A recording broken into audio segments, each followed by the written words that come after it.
Welcome to the Risk Oriented Podcast, brought to you by riskoriented.com. Be sure to check us out, follow us on Facebook and Twitter, and stop in for our great videos on poker strategy.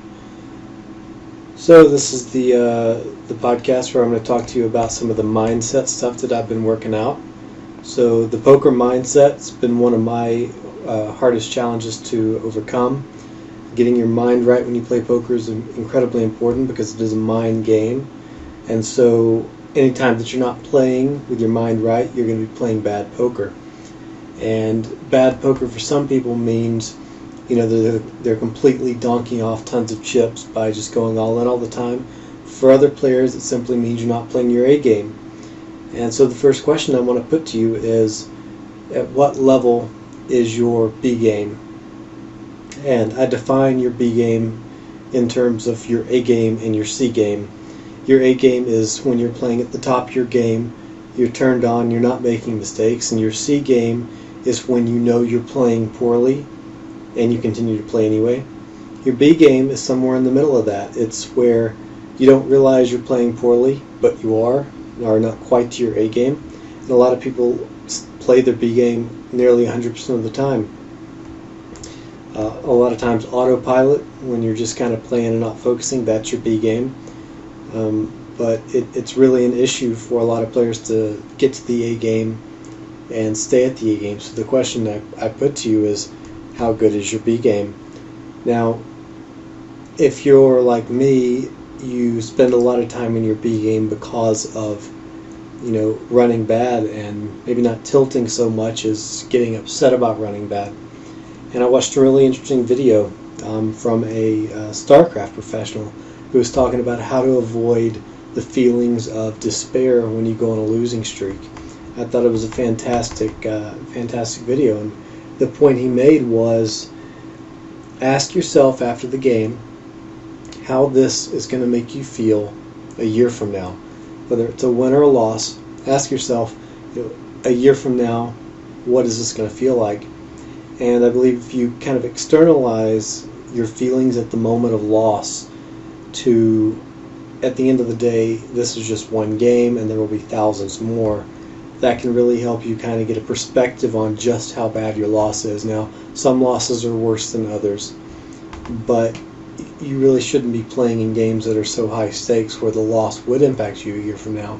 Heck, it shouldn't impact you a day or a week from now. So just ask yourself, this one loss, is this really going to matter in a year?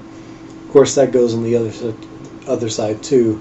If you're winning a lot of games, a lot of players tend to overplay their hands or play more aggressively. That's a completely different topic that I'm not going to go into because I want to really talk about this idea of the B game because of loss. Now, there are a few ways that you can improve your win rate when you are playing your B game, and the easiest is to stop playing.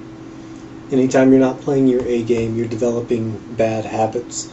You're getting used to autopiloting in your B game.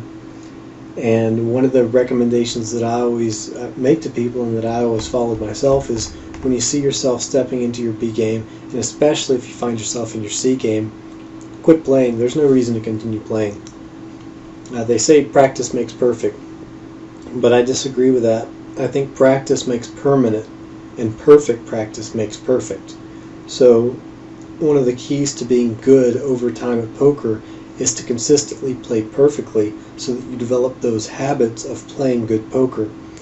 Meanwhile, playing your B game and allowing yourself to do that, allowing yourself to play while tilting or while upset, or even while not focusing while watching TV, those are things that develop into habits. And poker is a game that, especially these days and playing at higher stakes, demands your full attention if you want to feel good about your performance. Because there's absolutely nothing worse than playing in a game and knowing you're playing your B game and losing money because of it, because you're going to feel like, maybe if I had done something different, you're going to start second guessing yourself like that.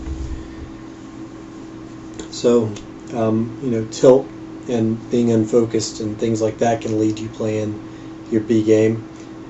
But exactly how good is your B game is the underlying point that I want to get to. And the way that I get to that is I say, if you were to take your A game completely out of the picture, say you never played focus poker and you always played your B game, at what stakes would you be better than the opponent still? Because a player who's a professional and is very good, even on their B game, they're not making a lot of big mistakes. They're making mistakes that are exploitable by very experienced players. But there's no reason that a player on their B game, even who is a professional, $100 player, couldn't drop down to the $5 tables and still absolutely dominate. So the question of how good is your B game is important, because if we say, you take out your A game from the equation, you play only your B game, at what level would you be good enough to crush, and not just break even, but actually win? And this gives you an idea of the actual stakes you should be playing on your A game, because it's important to know that know inside yourself that even if you're not playing your best poker, you're still going to win.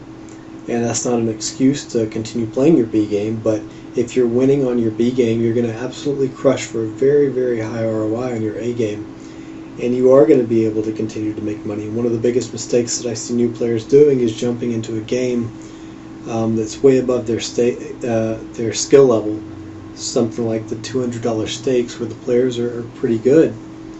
And if you've got a smart individual who's read some poker theory, and I'm just a smart guy with the right understanding of some basic poker concepts, they might hold their own in 200 on their A game, especially if they're at a table of people playing their B games. But the issue comes when the issue's not when somebody is playing their A game against your A game and completely dominates you and reads your hands and makes you feel like your cards are face up. Because while that does happen, it's very, very rare. The real issue is when you move down to your B game and you start playing on autopilot. Because if you're playing your A game, you're thinking and you're picking up on when people start to exploit you. But when you drop down to your B game, you stop picking up on those things. And so players just continue to take your money. And that's when the real losses start piling up. And I'm talking the big losses, the negative 20 buy-in sessions. So how good is your B game? Is it good enough to beat the $5 games, or is it good enough to beat the $50 games? You have to be brutally honest with yourself. Look back at your past 5 hours playing poker and say, how many hours was I in my B game? And given that knowledge, at what stake level should I be playing? And that'll let you do two things. It'll first let you understand, where your skill level should place you rather than your bankroll, and that's really important to do. But second, it'll allow you to say, wow, I played 80% of my time over the last 5 games I played with the B mindset, and I really need to play more A game poker. So the next time I see myself catch myself slipping into B game, I'm gonna stop playing, or I'm gonna change something up. And that's how you build good habits at poker. So there's an interesting thing to mention about different stake levels and why your B game might put you at a lower stake level than you expect to be at. And it's really more about the players than it is the stakes. When you're at low stakes, you play with relatively bad players, and when you're at high stakes, you play with relatively good players. And how do you differentiate a bad player from a good player? And the answer's simple: the bad players make more mistakes. So you can almost say that your stake level should be just at that point where the average player around you makes bigger mistakes than you do and more frequent mistakes. And if you're playing at that level, you're going to make money. Now, a lot of players still have some frequent and egregious errors in their game. And for these players, when they try to move up, they're going to get kicked back down because the average player is not going to make these mistakes. And this can lead to a real seesaw effect on your bankroll, because you'll make some money at a lower stake and then jump up to a higher stake. and get knocked back down and go back to the lower stake, and that's always a kick in the teeth when that happens. So what you have to pick out is, do an objective analysis on your mistake frequency and understand that the stakes that you're playing should match that mistake frequency. And if you are playing, the $10 games and you're playing like micro stakes, and you think you're good enough to play the $20 games, but you just can't quite beat the $10 games, I mean, it's easy to pass that off as, oh, well, people don't fold to anything, or people don't play their hands seriously, but that's not the case at all. It's when people make those mistakes that you have the opportunity to make money. And so what I say to you is, you're not thinking with a professional mindset if you say, oh, I'm better than everyone here. The professional mindset says, when you look and see somebody who's doing better than you, you say, oh, I could do that. And when you see that you're doing worse than everybody else, you say, I suck and I need to work on something. That's how a professional gets better, because that puts you in the mindset of, looking inward at your own mistakes and your own flaws rather than looking outward at everybody else's.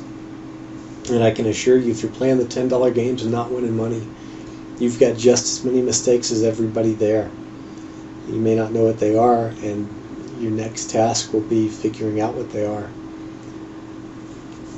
So that's really what I wanted to cover in this podcast, this idea of where your B game is at, and how you can stay in your A game more often, and how you can practice staying in your A game so that it lasts for longer when you do play it. And I do hope you'll check us out on riskoriented.com. We've got lots of poker coaching videos. We've got interactive lectures that you can join, and we've got great seminars and ebooks for free available to you.